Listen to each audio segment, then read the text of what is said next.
원과 부채꼴. 원이란 평면 위의 한 점 O로부터 일정한 거리에 있는 모든 점으로 이루어진 도형을 말해요. 여기서 한 점 O는 원의 중심이고 일정한 거리가 원의 반지름이 됩니다.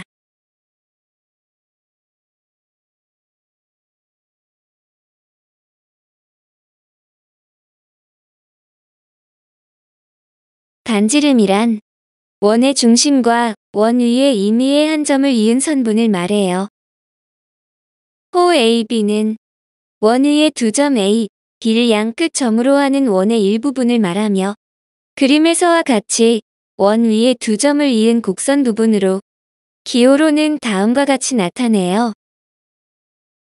참고로 원 위의 두 점에 의하여 파란색의 짧은 호와 나머지 긴 쪽의 호로 나뉘는데 호 AB라 하면 파란색의 짧은 호를 말해요. 그런데 만약 긴 쪽의 호를 나타내고 싶다면 이를 어떻게 표현할 수 있을까요? 긴 쪽의 호는 짧은 쪽의 호와 구분하기 위하여 긴 쪽의 호 위에 있는 한 점 P를 정해서 호 APB로 나타냅니다. 현 AB란 원 위의 두 점 A, B를 이은 선분을 말해요. 음악 시간에 기타, 바이올린, 첼로와 같은 종류의 악기류를 뭐라고 하나요? 현악기라고 하죠. 여기서 현은 줄을 뜻하는 한자어로 줄을 이용하여 소리를 나는 악기를 말하죠. 그래서 원에서의 현은 두 점을 이은 줄을 연상하면 되지요. 기호로는 다음과 같이 선분으로 표시를 해요. 또한 원의 중심을 지나는 현은 원의 지름이 되며 지름은 원에 있는 현들 중에서 가장 긴 현이 됩니다. 할선은 한 직선이 원 O와 두 점 CD에서 만날 때 이 직선을 원 O의 할선 CD라 해요. 여기서 할은 한자어로 나눈다, 벤다는 뜻으로 실제 생활에서도 분할한다는 표현으로 종종 쓰이죠. 그래서 할선은 원을 칼로 자르듯이 두 개로 분류하여 쪼개는 직선이라고 생각하면 됩니다. 팔골은 현 CD와 호 CD로 이루어진 도형을 말해요. 현과 호로 둘러싸인 도형이 마치 활의 모양과 같다고 해서 활골이라고 해요. 부채꼴 AOB는 두 반지름 OA, OB와 호 AB로 이루어진 도형을 말해요. 그림에서와 같이 두 반지름과 호가 마치 접는 부채를 활짝 편 모양과 같죠. 이때 각 AOB를 부채꼴의 중심각이라고 해요. 방금 배운 원에 있는 각종 도형들을 정리해 볼까요?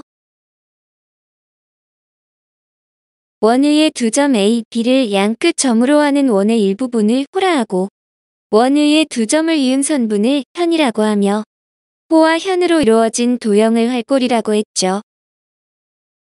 올림픽 종목에도 양궁이라고 활을 쏘는 경기가 있죠. 올림픽 경기에서 경기 대진표에 태극전사와 경기를 치른다면 다른 나라 선수들은 망연자실한 심정으로 경기에 임한다고 해요. 태극전사가 세계 최강으로 군림해 왔으니까요.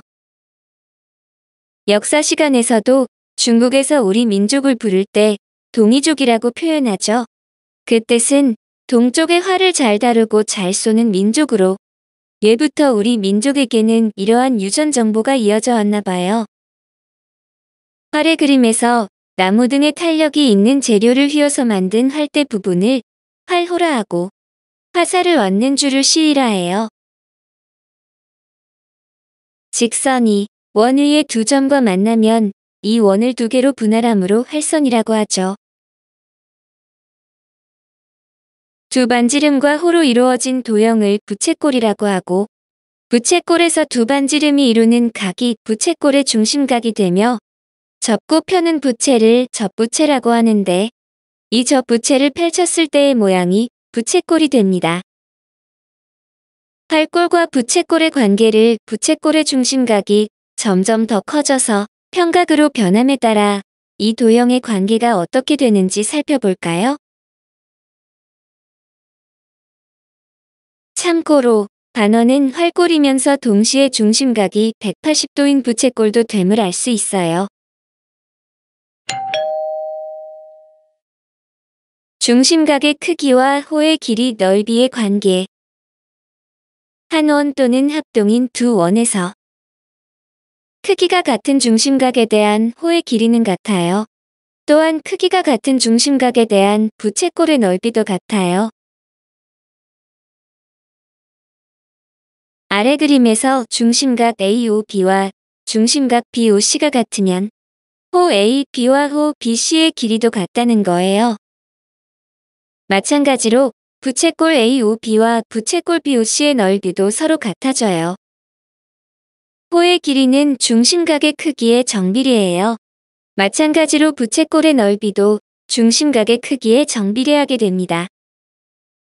지난 1학기 때 정비례 관계에 대하여 배웠죠? 부채꼴의 중심각이 2배, 3배, 4배가 되면 호의 길이와 부채꼴의 넓이도 각각 2배, 3배, 4배가 된다는 거죠. 아래 그림을 통하여 살펴보면 부채꼴의 중심각의 크기가 2배로 커지면 부채꼴의 호의 길이도 2배로 커지고 중심각의 크기가 3배로 커지면 호의 길이도 3배로 커지게 됨을 알 수 있고 부채꼴의 넓이도 마찬가지로 중심각의 크기가 2배로 커지면 부채꼴의 넓이는 2배로 커지고 중심각의 크기가 3배로 커지면 부채꼴의 넓이도 3배로 커지게 됨을 확인할 수 있죠. 이번엔 중심각의 크기와 현의 길이의 관계를 알아보면 한 원 또는 합동인 두 원에서 크기가 같은 중심각에 대한 현의 길이는 같아요. 오른쪽 그림에서 중심각 AOB에 대한 현 AB와 중심각 BOC에 대한 현 BC에 대하여 중심각의 크기가 같으면 현 AB와 현 BC의 길이도 같다는 거예요. 그 이유를 알아보면 두 삼각형 OAB와 OBC가 두 변과 그 끼인 각의 크기가 같기 때문에 서로 합동이 되며 합동 조건은 SAS 합동이 되므로 따라서 두 삼각형에 대응하는 변의 길이, 즉 선분 AB와 선분 BC의 길이는 같게 된다는 것이지요. 앞부분에서 호의 길이와 중심각의 크기는 정비례한다고 했지요. 하지만 현의 길이는 중심각의 크기에 정비례하지 않아요. 오른쪽 그림에서 중심각 AOB에 대한 현 AB와 이 각의 크기를 2배로 한 중심각 AOC에 대한 현 AC의 길이를 비교해보면 선분 AC의 길이는 선분 AB의 2배가 될 수 없어요. 그래서 중심각의 크기를 2배하였을 때 현의 길이는 2배가 되지 않으므로 정비례 관계가 성립하지 않아요. 여기서 중심각의 크기와 호의 길이, 부채꼴의 넓이를 정리해보면 각 AOB와 각 BOC가 같으면 중심각이 같으므로 호 AB는 호 BC와 같으며 호 AC는 호 AB의 2배가 됩니다. 또한 부채꼴 AOB의 넓이는 부채꼴 BOC의 넓이와 같으며 부채꼴 AOC의 넓이는 부채꼴 AOB의 넓이의 2배가 됩니다. 여기서 중심각의 크기와 현의 길이, 삼각형의 넓이를 정리해보면 각 AOB와 각 BOC가 같으면 중심각이 같으므로 현 AB는 현 BC와 같으며 삼각형 AOB의 넓이는 삼각형 BOC의 넓이와 같아요. 그런데 현의 길이는 중심각의 크기와 정비례하지 않기 때문에 현 AC의 길이는 현 AB의 2배가 될 수 없으며 마찬가지로 삼각형 AOC의 넓이는 삼각형 AOB의 넓이의 2배가 될 수 없어요. 중심각은 호와 관련된 도형에 대해서는 정비례 관계에 있지만 선분과 관련된 현이나 삼각형의 넓이는 정비례 관계가 되지 않는다는 것에 주의를 해야 해요.